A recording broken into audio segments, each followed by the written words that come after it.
El Ministerio de la Enseñanza y la Evangelización, Jesús Soberano Señor, presenta Palabra de Iluminación con el Maestro de las Sagradas Escrituras, Dr. José Briceño. Quédate con nosotros para que recibas las bendiciones que el Dios Eterno ha plasmado para ti en su palabra. Esto es Palabra de Iluminación.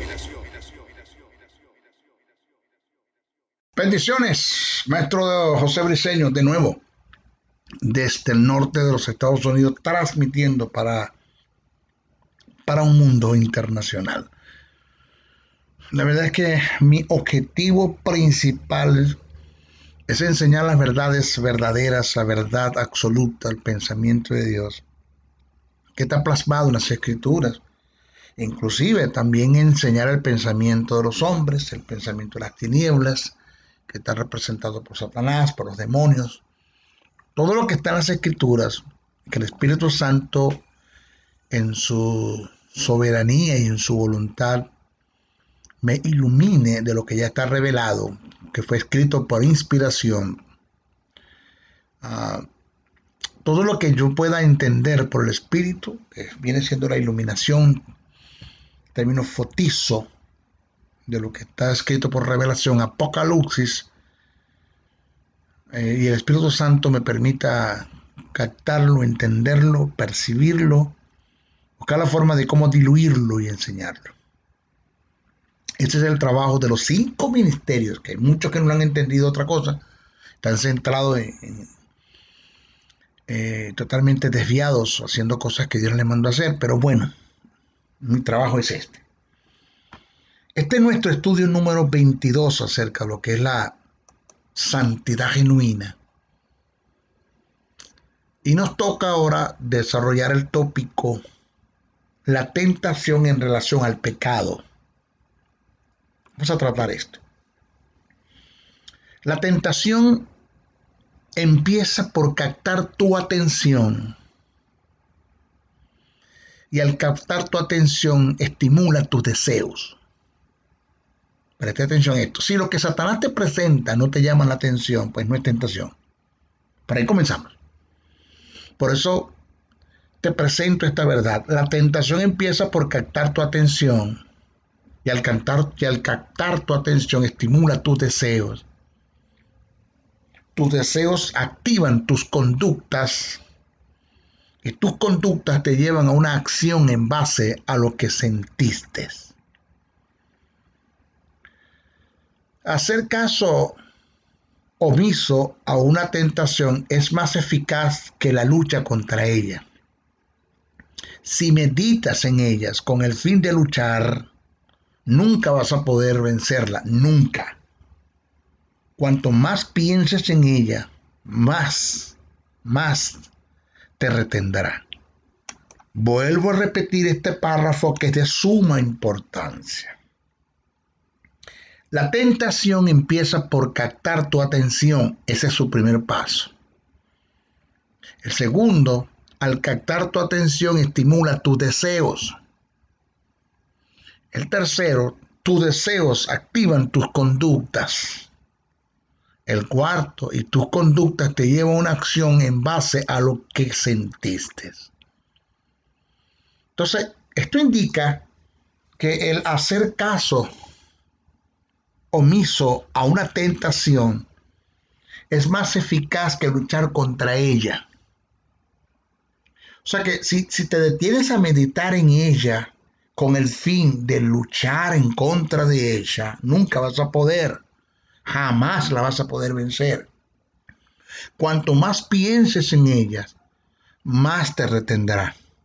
Ella te va a cautivar. El término tentación que se utilizó del griego es peirazo, que indica inducirte al mal o presentar ofertas de cualquier índole con el fin de sacarte del propósito de Dios. De cualquier índole. Porque usted dice eso, maestro, porque Satanás puede usar lo malo y usar lo bueno como tentación para sacarte del propósito de Dios. Porque la tentación no se adjudica solamente a lo malo, aún Satanás puede usar las cosas buenas para tentarte. Entonces lo vuelvo a repetir, el término tentación que se utilizó del griego es peirazo, P-E-I-R-A-Z-O, peirazo, que indica inducirte al mal o presentarte ofertas de cualquier índole con el fin de sacarte del propósito de Dios. Esto indica, preste atención, que no solo lo malo se puede considerar tentación, que aún lo bueno puede ser una tentación eficaz para sacarte de la perfecta voluntad de Dios y del propósito de Dios. El término tentado que aparece en el griego en las escrituras sagradas es peirazo, que indica la prueba que viene de parte de Satanás como el tentador, según Mateo 4:3, segunda carta a los Tesalonicenses, el capítulo 3, verso 15. Dicha tentación siempre viene con la finalidad de sacarte de la voluntad de Dios y de su propósito eterno. Siempre la tentación, repito, viene con la finalidad de sacarte de la voluntad de Dios para acabarte, matarte, destruirte, devorarte, aniquilarte e inutilizarte para el propósito de Dios. Porque Satanás sabe que dentro del propósito de Dios tú siempre estarás bajo la cobertura del Eterno. Porque los que aman a Dios, todas las cosas les ayudan a bien, y esto es a lo que conforme a su propósito son llamados. O sea que el pasaje lo que quiere decir es que si tú te mantienes en el amor de Dios, amas a Dios recíprocamente como Él te ama, 1, 2, te mantienes en el propósito de Dios, y 3, y estás bajo la intercesión del Espíritu, lo que te pase te ayuda para bien. Entonces Satanás busca con la tentación es sacarte de la voluntad de Dios, con la finalidad de que estés bajo fuera de la cobertura de Dios, porque el que habita bajo el abrigo del Altísimo morará bajo la sombra omnipotente. Te sales del abrigo, te sales de la sombra, caes en terreno satánico. Satanás te puede destruir por completo, destruir tu vida, tus finanzas, tu ministerio, tu familia, tus hijos, destruirte todo por completo. Entonces, el objetivo de Satanás es sacarte de la voluntad de Dios para acabarte, matarte, destruirte, devorarte, aniquilarte, inutilizarte para el propósito de Dios. Señores, el padecer siendo tentado no solo es aplicable al sufrimiento externo que viene sobre el cuerpo físico, sino que también tiene que ver con el sufrimiento interno que se da en el alma cuando es conmovida por las ofertas que están implícitas en la tentación. Entonces, la tentación en la mayoría de los casos es una experiencia extremadamente penosa al rechazar todas las ofertas que Satanás y la vida hacen y que no dejan de ser apetitosas para el alma. Porque si todo lo que el diablo te presenta como tentación no nos llama la atención o no te llama la atención, deja de ser una oferta. Y tal acción no se le puede llamar tentación. Te lo vuelvo a repetir. Si todo lo que el diablo o las circunstancias de la vida te presenta como tentación no nos llama la atención y deja de ser una oferta, tal acción no se le puede llamar tentación. Oye esta verdad. Céntrate en esta verdad.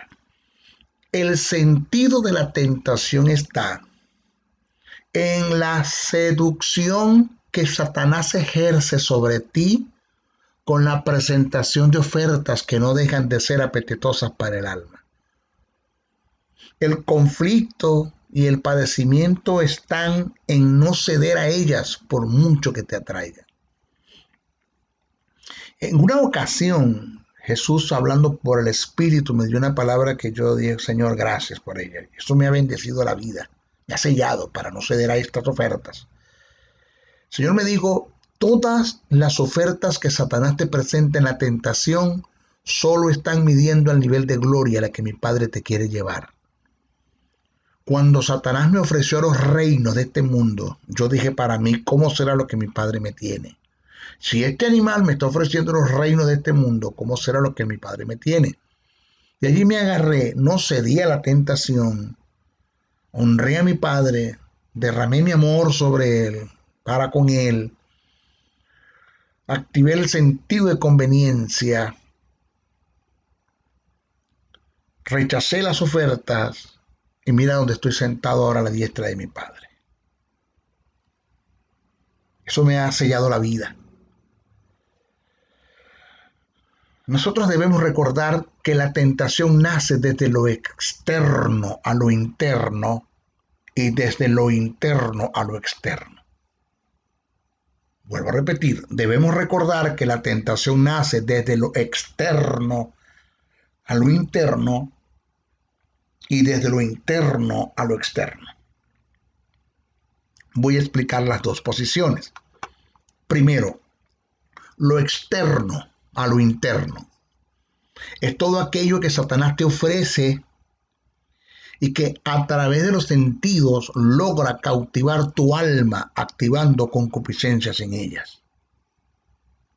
Pero cuando hablamos de lo interno y lo externo, es todo tipo de tentación que viene como producto de nuestra propia concupiscencia, según Santiago 1, 13, 14. Es decir, son todas las oportunidades que Satanás te presenta para que ejecutes en las concupiscencias que anticipadamente se están en el alma, pero que fueron activadas por los sentidos físicos. Te lo voy a explicar mejor. Si tú eres un hombre que vive en el espíritu, entendiendo lo que es vivir en el espíritu, meditando en el pensamiento de Dios, en la verdad verdadera, en la verdad absoluta, ajustándote a los principios del reino, vives una vida caminando en el carácter de Dios, en amor, en gozo, en paz, en paciencia, en benignidad, en bondad, en fe, en mansedumbre, en templanza, amando, entendiendo, bendiciendo al que te maldice, orando porque tu traje te persigue. No le das lugar a ningún tipo de resentimientos como raíces de amarguras, odios, falta de perdón, rencor, envidia, celo. No tienes problema con el litigio, con la lengua, difamación, censura, calumnia, chisme, brollo, entre otros. No tienes problemas con la inmoralidad sexual, con ningún tipo de fornicación. Eres un hombre que ha guardado tu cuerpo como templo y morada del espíritu. No tienes problemas con ningún tipo de filalguria, de filiguria, de lujuria, amor al dinero. No te interesa el dinero, el primer lugar lo tienes Dios. No estás afanado por el dinero. No has intercambiado los valores donde te interesa más el dinero de los hombres que los hombres que tienen el dinero. Eres un hombre que te mueves en el ágape de Dios en vez de la filarguria. No tienes problemas de prestigio, de la vanagloria de la vida, la sed de prestigio, donde buscas la forma de cómo hacerte ver, de cómo hacerte manifestar, porque tienes un problema de autodepreciación y de baja estima. Eres una persona que está completamente entregada a Dios y conoce los principios del reino. Pues les es difícil, Satanás, presentarte la tentación porque sabe que no vas a caer. Le es difícil. Entonces él tiene que esperar que la concupiscencia nazca de lo interno a lo externo para que Satanás, al ver que tú mismo activaste la concupiscencia, te presenta la tentación y puedas caer. Porque mientras te mantengas viviendo una vida en el espíritu, como yo lo dije, estás neutralizado. Las concupiscencias totalmente negativas están totalmente neutralizadas a través de tú te cuidas de los sentidos físicos, de lo que oyes, de lo que ves, de lo que gustas, de lo que hueles, de lo que tocas. Te cuidas de lo que lees, de lo que miras. Todo eso, tú te cuidas de eso. Filtras todo por el conocimiento de la palabra. Pues te está sellado, no hay lugar para la tentación. Entonces Satanás tiene que esperar que tú actives la concupiscencia desde lo interno, que se activen de ti esa concupiscencia, porque no puede presentarte una tentación desde lo externo porque no vas a caer. Entonces Satanás tiene que esperar que tú abras las concupiscencias, la active, que fue lo que pasó con Jesús. Jesús estaba totalmente sellado, no le interesaba nada de este mundo. Satanás tuvo que esperar que se abriera una puerta, le dio hambre, dice el texto. Como tuvo hambre, le presentó la tentación. De lo interno a lo externo, le presentó la tentación. Jesús se abrió una puerta por lógica, tenía 40 días ayunando y le dio hambre y Satanás le presentó la tentación. Pero cuando hablamos de lo externo a lo interno, estamos hablando de todo aquello que Satanás te presenta y que tú le prestas atención. Porque él puede presentarme todo, pero yo no le presto atención porque estoy bloqueado a todo eso, pues entonces tiene que esperar que se abran las concupiscencias de lo interno a lo externo para poderme tentar. Pero cuando yo le presto atención a lo que Satanás me presenta como tentación, las ofertas de la vida, medito en ellas, ya le doy vuelta al asunto, me quedo meditando, pues entonces Satanás es fácil para tirarme porque él sabe la vida que traigo, con quién ando, qué chateo, qué digo, qué hablo, qué leo. Él está conociendo todo y me hace una inspección completa, sabe por dónde meterte y me presenta la tentación. O sea, hay que tener mucho cuidado, que esto de la tentación no es nada fácil, pero tampoco es difícil como para vencerla y no caer. Ahora vamos a hablar de las puertas para la tentación, las puertas para la tentación.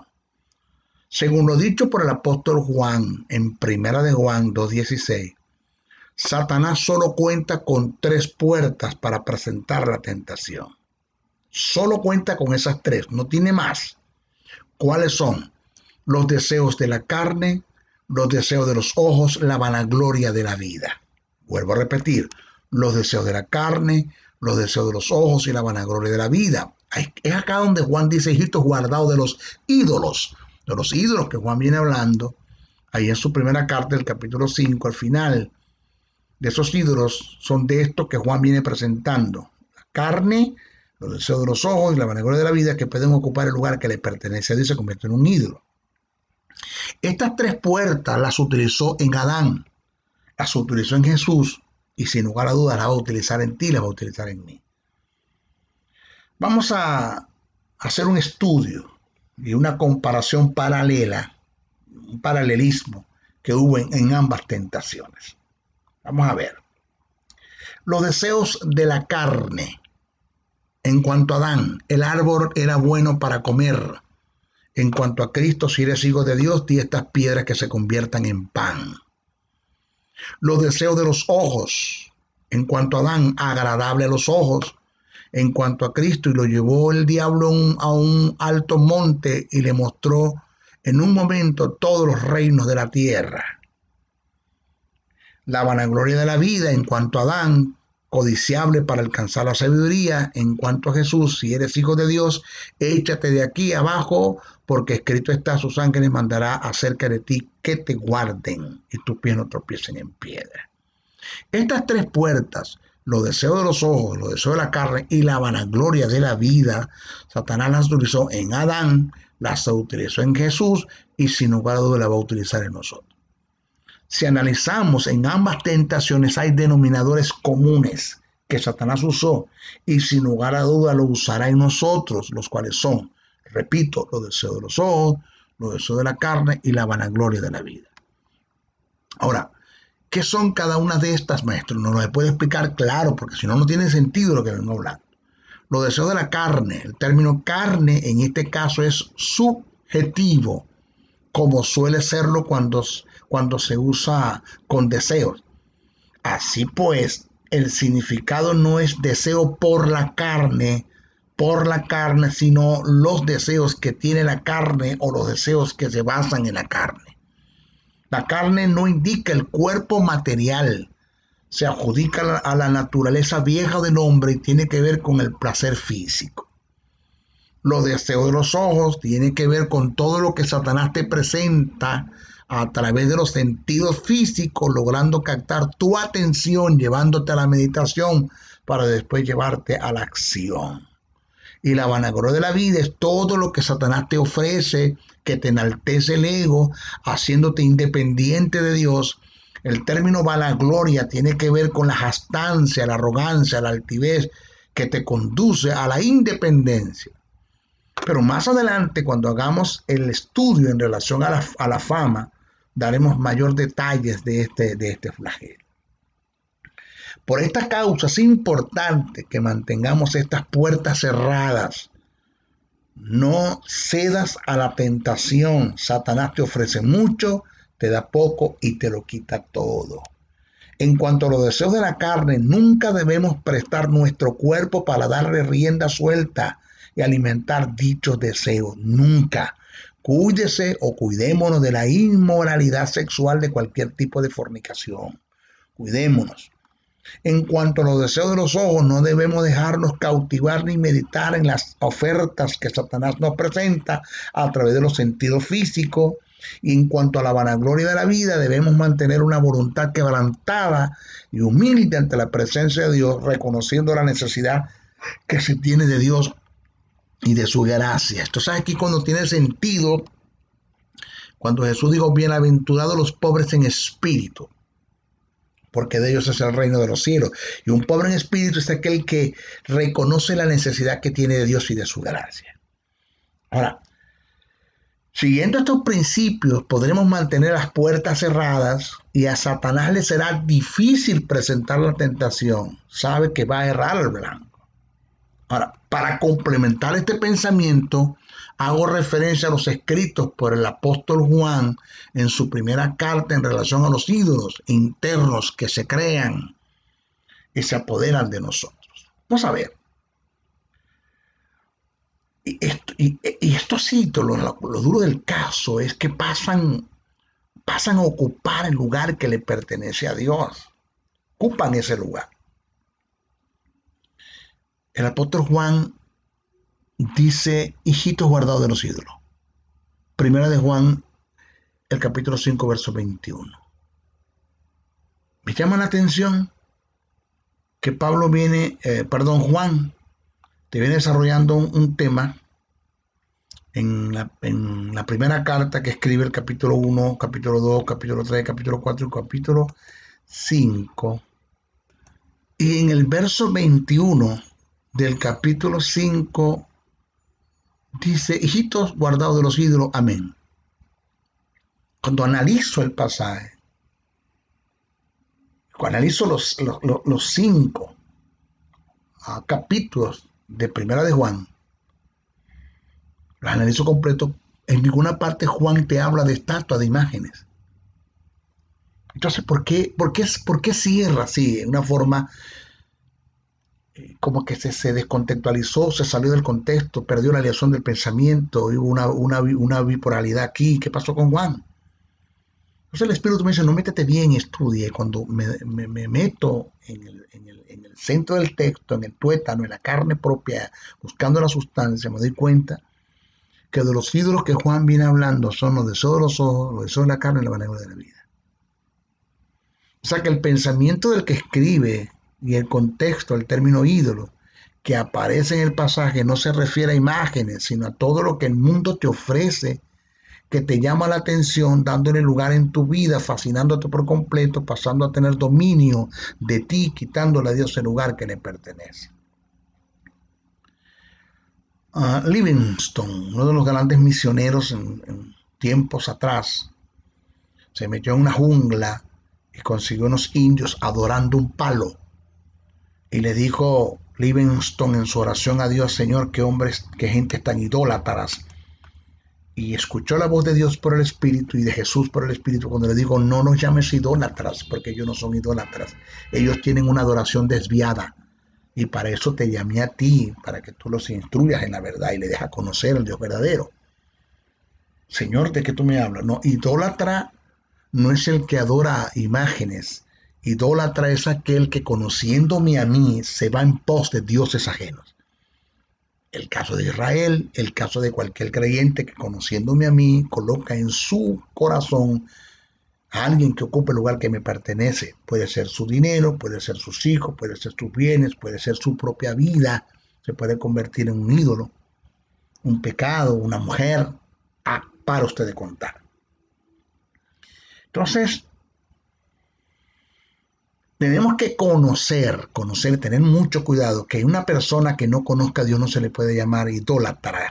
Por eso es que cuando Pablo llega a Atenas, él alaba a los atenienses por ser religiosos. Dice, os alabo por ser tan religiosos, pero no lo llamó idólatras. Os alabo por ser tan religiosos porque veo que tienen altares y tienen un altar a un Dios no conocido. Acá es el que yo les predico, y por ahí se le metió. Porque Pablo sabía que no puede llamar idólatra a quien no conozca a Dios. Quien conoce a Dios y se va en pos de dioses ajenos o coloca en su corazón el lugar que le pertenece a Dios, ya dije, puede ser la misma vida, tu ser, tus bienes, que es tu carro, tu dinero, tus hijos, cualquier cosa que pongas en el lugar que le pertenece a Dios ya es un ídolo. Ahora, hay 4 áreas en las que nosotros como creyentes, como hijos de Dios, que tenemos que guardar y evitar caer en ellas. De lo contrario, estaríamos creando un ídolo que ocupará el lugar de Dios y a su vez estamos creando un Frankenstein, un monstruo que al final de la jornada nos va a dominar y nos va a destruir. Esa serie, esa ciencia ficción, Frankenstein, en sí, quien se llamaba Frankenstein era el científico, dice Víctor Frankenstein. Al monstruo, ese monstruo de 3 metros con la cabeza cuadrada, estuve en los estudios universales acá en Los Ángeles y en la plena calle caminando, pero creo que estaba montado en zanco porque es un animal altísimo de 3 metros. Y vi el personaje ya en los estudios universales aquí en Los Ángeles, cuando fui al parque. Ese monstruo de la cabeza cuadrada con los tornillos a los lados, una cicatriz en la frente, lo llamaban el monstruo de Frankenstein. Y según la ciencia ficción, ese monstruo destruyó a su propio creador. Entonces, nosotros estamos construyendo un monstruo en 4 áreas de la vida, en cual debemos tener mucho cuidado de ellas, mantenerlas muy lejos y cerrar la puerta para que no se construya un monstruo y eso al final de la jornada nos pueda destruir a nosotros. Esto hay que verlo con mucho detenimiento. Primero, en esto que voy a nombrar han caído muchísimos.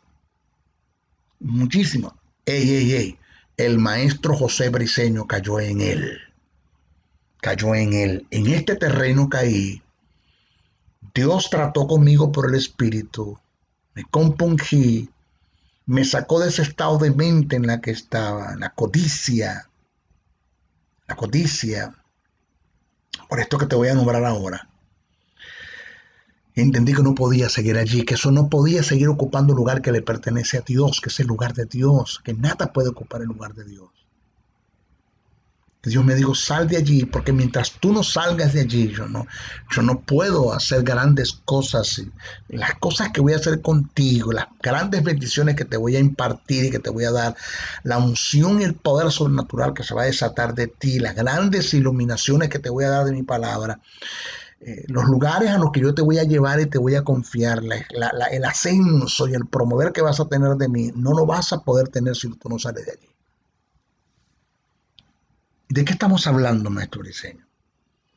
La fortuna. La fortuna. Mire, la codicia al dinero. El 95% de los creyentes a nivel mundial tienen este problema. La persona que tenga dinero y que vea las demandas en el reino y no aporta para el reino, tiene problemas con el dinero. Entonces, él no está entrando en el terreno del ahorro, sino del acumular. De paso que nada de esto se va a llevar. Nada se va a llevar. Yo todavía no he visto urnas con caja fuerte. No he visto. No te va a llevar nada. La fortuna, la codicia del dinero. Si no tienes dominio de ella, te destruirá. Pablo dijo, porque raíz de todos los males es el amor al dinero, el cual codiciando algunos se extraviaron de la fe y fueron traspasados de muchos dolores. Eso está escrito en primera carta a Timoteo 6:10. Esto de que fueron traspasados de muchos dolores quiere decir que tuvieron consecuencias que lo lamentaron para toda la vida. Tuvieron consecuencias trágicas que lo lamentaron por toda la vida. ¿Por causa de qué? Del amor al dinero. La codicia al dinero puede llevar a una persona a mentir, engañar, traicionar, competir, difamar, calumniar, cometer actos de homicidio. ¿De qué usted me está hablando? Actos de homicidio, entre otros. Inclusive lo puede llevar hasta el suicidio. Personas que perdieron todo su dinero por un error que cometieron y se quitaron la vida porque su vida estaba centrada en el dinero. No se lo pierda. Presta atención a lo que estamos desarrollando porque esto se nos va a poner más bueno todavía. Te lo vuelvo a repetir para que esto nunca se te olvide. La codicia al dinero puede llevar a una persona a mentir, engañar, traicionar, competir, difamar, calumniar, cometer actos de homicidio, aún entrar hasta el suicidio, entre otros. Y finalmente lo puede conducir a su propia destrucción. El ejemplo más claro lo tenemos en el Antiguo Testamento. Tenemos a Balaam, tenemos a Jersey, y en el Nuevo Testamento tenemos a Judas, que por dinero traicionó a su mejor amigo y traicionó a su maestro.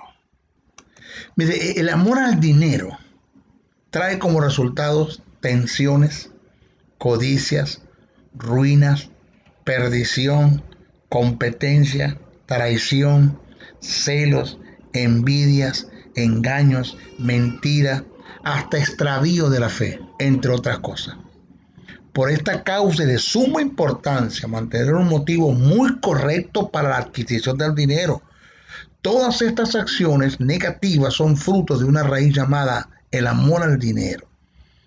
Este término amor, en referencia al dinero, como lo presenta Pablo en sus escritos, a Timoteo es del griego filalguria, que indica una codicia interna llena de perversidad y lujuria, la cual es una raíz de donde procede y se alimenta cualquier tipo de acción negativa con el fin de conseguir un objetivo, que en este caso es enriquecerse a costa de cualquier precio. El amor al dinero, en su filalguria, tiende a ser una persona egoísta, si lo que le mueve es el deseo de riquezas. No le importa a sus semejantes ni lo que estos tengan que perder para él obtener todas las ganancias y quedarse con la mejor parte. El deseo de riquezas fija el pensamiento de una persona en sí mismo, convirtiéndose a los demás en meros instrumentos que usa y utiliza para lograr sus objetivos. Y en otros casos ve a sus semejantes como obstáculos para obtener riquezas y busca la forma de cómo quitárselos del medio. Por causa de la filalguria, los valores se pierden y se corrompen hasta el punto que vale más el dinero que los valores intrínsecos que Dios puso en el ser humano y en su creación. Por eso siempre he dicho, ¿quiénes somos nosotros a veces para un médico? Un paciente. No para todos, pero los hay, un paciente. Si tú no tienes dinero, tú no entras a una clínica porque los valores se perdieron. ¿Quién eres tú para un comerciante? Un cliente. Si tú no tienes dinero, tú no vales nada. ¿Quién eres tú para la agencia de viaje? Un pasajero. Si tú no tienes dinero, tú no vales nada. Y siempre doy la comparación que el hombre en el huerto de Edén fue una moneda perdida, no una moneda devaluada. El hombre se perdió, mas no se devaluó. No perdió valor para Dios. Yo agarro un anillo de oro, lo espaturo, lo añico, lo es barato, como prenda pierde valor, pero sigue valiendo porque es oro. Hay valores intrínsecos en él. Independientemente que pierda su forma, independientemente de la condición que el hombre esté, en la droga, en la prostitución, en el alcohol, en el homosexualismo, vale para Dios, porque tiene valores intrínsecos en él que Dios lo usa a su imagen y semejanza. Pero el dinero es algo tan cochino que ya la gente ve a la gente, o el ser ve al ser, o a su semejante, es por dinero. Si tú tienes, vale, y eso lo dice Santiago. Santiago te habla de que si tú tratas bien a alguien que venga a la iglesia porque tiene anillos de oro, porque tiene prendas, porque tiene diamantes, porque tiene una beca, entonces si lo atiendes bien, pero al que no tiene nada, al pobre, tú lo desprecias, haces excepción y acepción de personas. Santiago el apóstol dice que eso es aborrecido totalmente por Dios. Entonces, en el verso 11 al 19 del mismo capítulo, Pablo presenta a Timoteo las virtudes de un hombre lleno del ágape de Dios, que es el contraste de la filalguria. Y a su vez le da mandamientos de batallar en contra de este flagelo que lo puede llevar al caos o a la destrucción total. Observemos el pasaje. Dice, mas tú, oh hombre de Dios, huye de estas cosas. ¿De cuáles? De las que anteriormente se habla del amor al dinero, Y sigue la justicia, la piedad, la fe, el amor, la paciencia, la mansedumbre. Observa el término amor, que es ágape, en contraste a la filalguria. La paciencia, la mansedumbre, pelea la buena batalla de la fe. La palabra fe es doctrina, por la cual los otros la abandonaron y descuidaron la doctrina por el dinero. Dice, echa mano de la vida eterna, a la cual asimismo fuiste llamado, habiendo hecho de la buena profesión delante de muchos testigos.